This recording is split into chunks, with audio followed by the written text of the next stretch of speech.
भाइयों नमस्कार।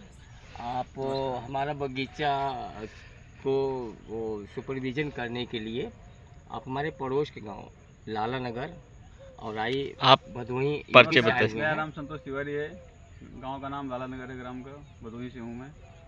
और मैं ये फार्म हाउस देखने आया हूँ, पपीते का बागवानी देखने आया हूँ। मैं भी पिछले साल लगाया था और अभी ये बार थोड़ा सा और कुछ उसमें कुछ कमी रह गई थी, उसको ही समझने के लिए मास्टर साहब के पास आया तो हूँ। वो पिछले साल आपने बगीचा कब लगाया था?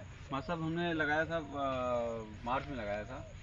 तो उस बगीचे में क्या गड़बड़ी हुई और कितने पौधे आपने लगाए थे? करीबन हमने 800 पौधे लगाए थे। वैरायटी कौन सी थी? Red lady Taiwan. तो उसमें गड़बड़ क्या हुआ? जब मास्टर साहब गड़बड़ ये हुआ कि सब कुछ बढ़िया था, फ्रूटिंग बहुत बढ़िया हुआ, फ्लावरिंग सब कुछ बढ़िया हुआ, लेकिन बारिश के टाइम पे ओवर मतलब बारिश बहुत ज़्यादा हो गया, उसकी वजह से ख़राब हो गया, हमारा थोड़ा पानी भर गया नहीं था। तो जब आपका वो फल फूल लगा था 7 महीने के बाद हम आपके यहाँ गए तो उसमें सब पौधों पे जो है जी और कम से कम 50-50 आराम 60 से फल बिल्कुल बहुत अच्छा बगीचा था। जी इसके बाद हमारा आपका संपर्क नहीं हो पाया, जी।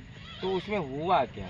उसमें हुआ यही कि बारिश का पानी बहुत भर गया और उसको मैं मतलब पानी बाहर नहीं निकाल पाया, उसकी वजह से वो मतलब सारे पेड़ खराब हो गए। तो कुल मिला के कि जो आपकी जमीन थी कोई अगल बगल नहर था, हाँ नहर है, नहर टूटने की वजह से ऐसा हुआ। नहर की वजह से हमारे हाँ तो किसान भाइयों जब भी हम आपसे ये रिक्वेस्ट करेंगे कि जब भी कोई भी अगर पपीते की खेती करना हो, अभी भाई साहब का 7-8 लाख का बगीचा हमें देखते देखते ही डूब गया, ख़त्म हो गया।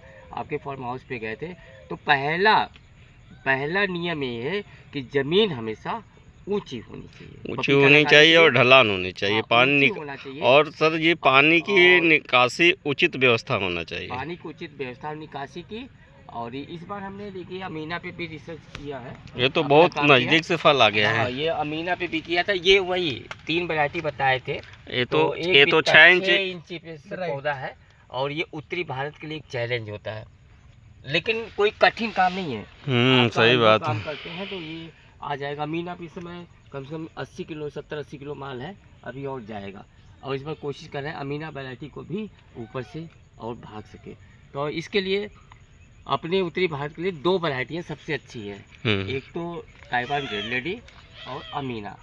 और इससे खेती जो भी किसान कर रहा है, पपीते से अच्छा पैसा किसी भी फसल में नहीं है। धन्यवाद किसान भाई।